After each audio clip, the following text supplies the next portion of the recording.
Monde numérique. À 200 mètres, tournez à gauche.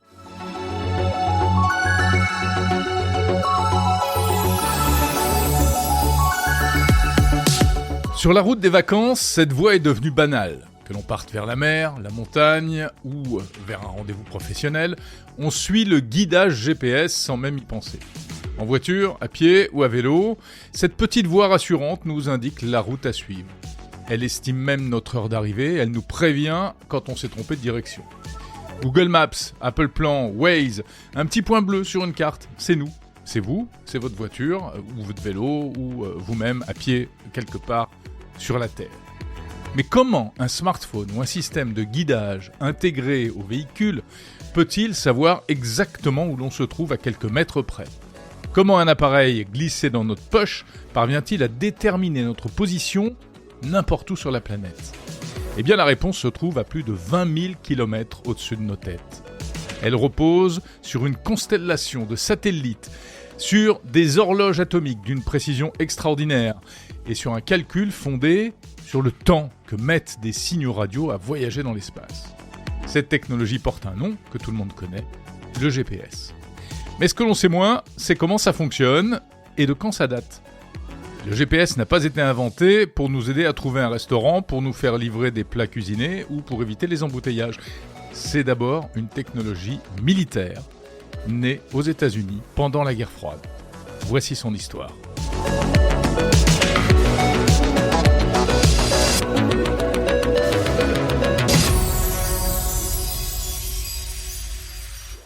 Cet épisode de Monde Numérique vous est proposé en partenariat avec Froghands, le pionnier de l'informatique spatialisée. Comme les inventions dont je vous parle dans cette série, Froghands ouvre une nouvelle voie. C'est une manière innovante de diffuser du contenu sur Internet, à travers des sites d'un nouveau genre, plus visuels et plus libres, qui sortent du cadre du web traditionnel. Les sites Froghands sont optimisés pour tous les écrans, y compris les casques de réalité augmentée, grâce à une technologie ouverte, respectueuse de la vie privée. C'est un véritable outil de création propulsé par un nouveau langage basé sur le XML, accessible en bêta à tous les développeurs professionnels. Froghands est un projet français tourné vers l'Internet de demain. Pour en savoir plus, rendez-vous sur f2r2.fr. f2r2.fr. Et merci à Froghands de soutenir Monde Numérique.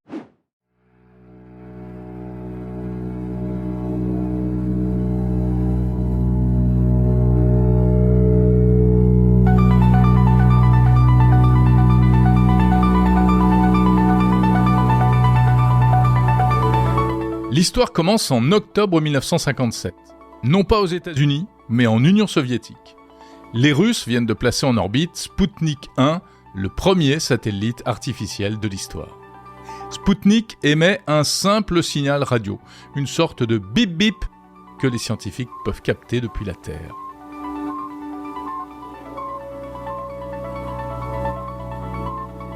Des chercheurs américains constatent alors un phénomène bien connu en physique, l'effet Doppler. C'est le même effet qui donne l'impression qu'une sirène est plus aiguë lorsqu'une ambulance s'approche, par exemple, et plus grave lorsqu'elle s'éloigne. La fréquence du signal du Sputnik varie légèrement selon que le satellite se rapproche ou s'éloigne de l'antenne qu'il écoute. En analysant ces variations, les chercheurs parviennent à calculer la trajectoire du satellite. Et ils comprennent rapidement que le raisonnement peut être inversé. Si l'on connaît précisément la trajectoire d'un satellite, eh bien il devient possible d'utiliser son signal pour déterminer la position d'un récepteur sur Terre. En 1973, le département américain de la Défense lance officiellement le programme Global Positioning System, le GPS.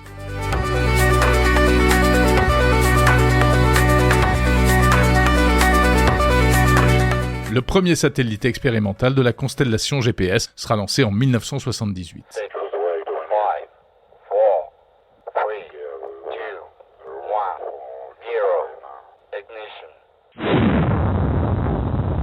Le GPS ne repose pas sur un seul satellite, mais sur tout un ensemble, une constellation. Il faut au moins 24 satellites répartis sur plusieurs plans orbitaux. Ces balises stellaires gravitent ainsi autour de la Terre à plus de 20 000 km d'altitude. Chaque satellite effectue environ 2 orbites par jour. chacun diffusant en permanence plusieurs informations. D'abord, le satellite indique sa position précise dans l'espace. Il transmet aussi l'heure exacte à laquelle son signal est envoyé.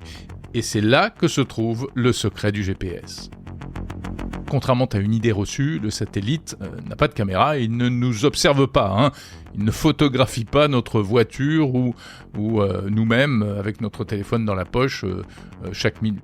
Non, il se contente d'émettre un signal, un peu comme un phare spatial, et le téléphone, lui, écoute. Le fonctionnement est donc principalement à sens unique. Les satellites diffusent leur position et l'heure exacte, sans s'occuper de ce qu'on va en faire. Et sur Terre, le récepteur embarqué dans une voiture ou dans un smartphone calcule sa propre localisation. Le récepteur GPS n'a pas besoin d'envoyer sa localisation au satellite, ce qui est plutôt une bonne nouvelle en termes de protection de la vie privée. Oui, mais bon, sauf que les applications de navigation peuvent enregistrer, transmettre cette position par Internet. Du coup, ça fait de la collecte de données qui n'est pas effectuée par les satellites GPS eux-mêmes, certes, mais qui peuvent parfois poser problème. Ça, c'est un autre sujet. Alors, pour comprendre le calcul, imaginons qu'un satellite envoie un signal à midi exactement. Votre téléphone le reçoit une fraction de seconde plus tard. Et comme le signal radio se déplace à la vitesse de la lumière, soit environ 300 000 km/s, le téléphone peut calculer la distance qui le sépare du satellite. La formule est simple, la distance est égale à la vitesse multipliée par le temps de parcours. Si le téléphone connaît précisément l'heure d'émission et l'heure de réception, eh bien il peut en déduire à quelle distance se trouve le satellite. Mais ça ne suffit pas. Imaginons que le satellite se trouve à 22 000 km au-dessus de votre tête. Vous pouvez être n'importe où, sur une immense sphère qui a pour centre ce satellite. Heureusement, avec un deuxième satellite, eh bien on obtient une deuxième sphère, et l'intersection des deux réduit le nombre de positions possibles. Ajoutons encore un troisième satellite, ça permet de resserrer encore le calcul. Et même, en théorie, ça suffit. 3 satellites peuvent fournir une position en 2 dimensions sur la surface de la Terre. C'est le minimum. Mais pour déterminer précisément la latitude, la longitude et l'altitude, et surtout pour corriger l'horloge imparfaite du téléphone, eh bien, il faut généralement recevoir le signal d'au moins 4 satellites. Alors, on parle parfois de triangulation, mais le terme le plus exact est la trilatération. La triangulation utilise des angles, la trilatération utilise des distances. Vous me suivez ? Alors on continue. Bon, tout ce bazar repose sur une donnée très importante, la mesure du temps. Celle-ci doit donc être extrêmement précise. Or, à la vitesse de la lumière, une minuscule erreur peut entraîner une erreur de position considérable. Une erreur d'une microseconde, c'est-à-dire un millionième de seconde, représente déjà environ 300 mètres. Les GPS embarquent donc plusieurs horloges très particulières, des horloges atomiques. Elles ne fonctionnent pas avec un balancier ou un mécanisme classique, comme une montre, mais elles utilisent les oscillations extrêmement régulières d'atomes, notamment du rubidium ou du césium, pour mesurer le temps. Elles sont également contrôlées et corrigées depuis des stations au sol. Votre smartphone, en revanche, lui, ne contient pas d'horloge atomique. Ce serait beaucoup trop cher et beaucoup trop encombrant. C'est donc précisément le rôle du 4e satellite, permettre au téléphone de corriger le décalage de sa propre horloge tout en calculant sa position. Le GPS montre ainsi qu'une technologie que l'on considère comme un outil de géolocalisation est en réalité avant tout une technologie de mesure du temps.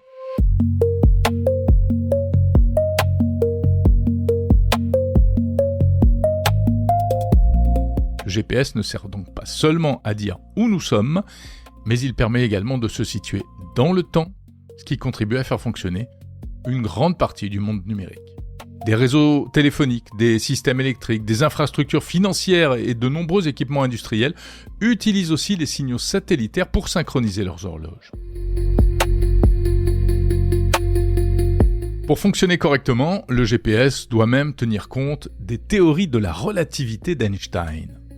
Le temps satellitaire, en effet, ne s'écoule pas exactement au même rythme que le temps à la surface de la Terre. Deux effets se combinent. D'abord, les satellites se déplacent très rapidement, Or, selon la relativité restreinte, une horloge en mouvement avance légèrement moins vite qu'une horloge immobile.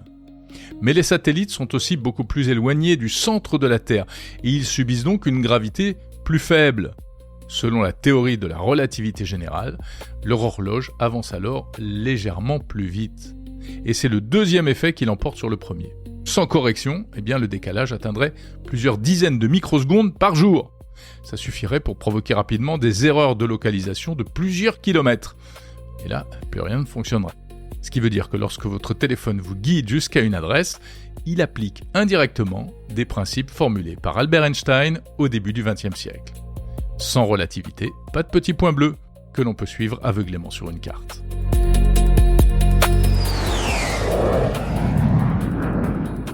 À l'origine, le GPS est donc conçu pour l'armée américaine. Il doit guider les avions, les navires et les troupes, mais aussi améliorer la précision des armes. Les États-Unis vont néanmoins décider progressivement d'autoriser son utilisation civile. Et c'est un événement tragique qui va précipiter cette décision.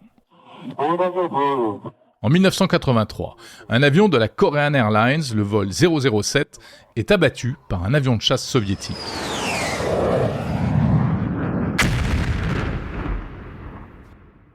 L'appareil s'était égaré dans l'espace aérien de l'Union soviétique.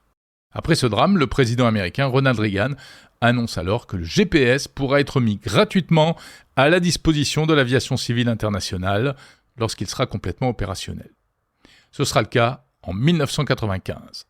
Mais pendant plusieurs années, les utilisateurs civils ne vont cependant pas bénéficier de la meilleure précision possible. Ils ont droit à une sorte de sous-GPS. La position affichée peut alors être décalée de plusieurs dizaines de mètres, voire davantage. Mais le 1er mai 2000, le président Bill Clinton décide de mettre fin à cette dégradation volontaire.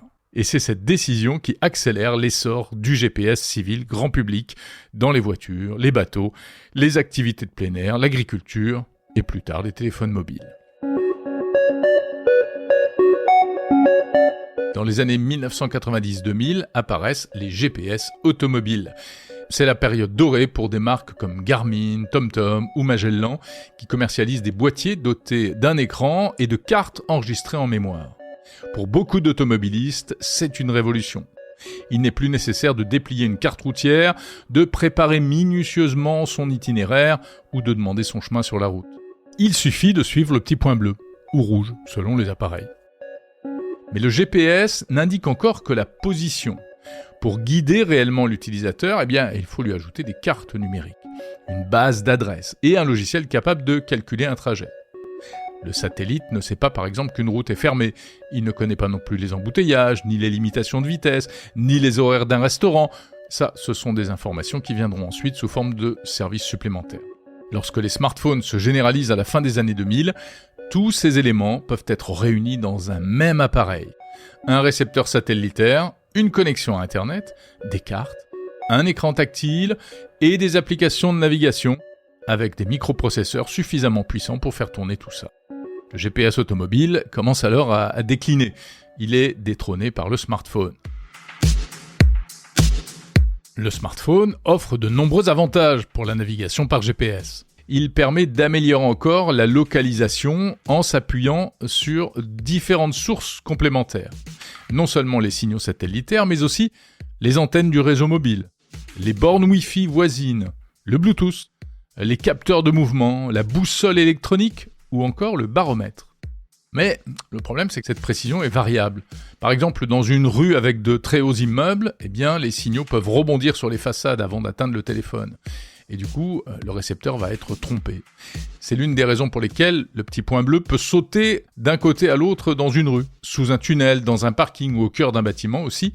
Les arbres, les reliefs, l'atmosphère et la disposition des satellites eux-mêmes peuvent aussi réduire la précision. Dans le langage courant, on appelle GPS presque tous les systèmes de localisation par satellite. Mais en réalité, vous l'avez compris, GPS désigne précisément le système américain. Et aujourd'hui, il existe aussi d'autres constellations. La Russie dispose de GLONASS, la Chine a développé Beidou, l'Europe possède Galileo. L'Inde et le Japon exploitent également des systèmes régionaux. Dans la vie quotidienne, on ne s'en rend pas compte. L'utilisateur ne choisit pas lui-même la constellation, c'est le téléphone qui gère tout ça automatiquement, sans qu'on s'en occupe. Reste une question, peut-on brouiller ou tromper le GPS ? Eh bien la réponse est oui. On parle de jamming. Ce sont des systèmes embarqués par exemple dans des véhicules spécialisés qui vont brouiller les signaux GPS. Il existe aussi une autre technique plus sophistiquée, le spoofing. Ça consiste à diffuser de faux signaux qui ressemblent à ceux du satellite afin de faire croire au récepteur qu'il se trouve ailleurs. Ça va se pratiquer en cas de tension internationale.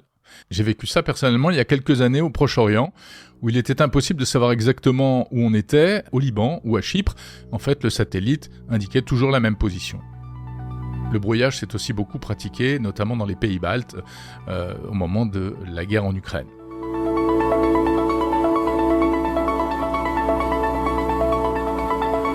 Le GPS a donc changé bien davantage que notre manière de conduire. Il a transformé notre rapport à l'espace, aux distances et aux déplacements. Il nous permet d'explorer plus facilement des lieux inconnus, mais il nous rend aussi dépendants d'une infrastructure invisible située à des milliers de kilomètres au-dessus de nos têtes. Et il y a aussi un effet pervers. Plus nous disposons d'outils capables de nous dire exactement où nous sommes, et moins nous faisons l'effort de nous repérer par nous-mêmes. Alors en suivant un itinéraire sur la route des vacances, ou ailleurs, pensez donc à tout ce qui se cache derrière ce petit point bleu sur votre écran. Et tout ça pour vous permettre d'entendre cette phrase tellement banale et tellement rassurante à la fois. Vous êtes arrivé à votre destination. Voilà, c'était Tout comprendre, le podcast de Monde Numérique qui décrypte les technologies qui changent nos vies. Retrouvez les autres épisodes sur le fil du podcast Monde Numérique sur toutes les plateformes et sur le site mondenumérique.info.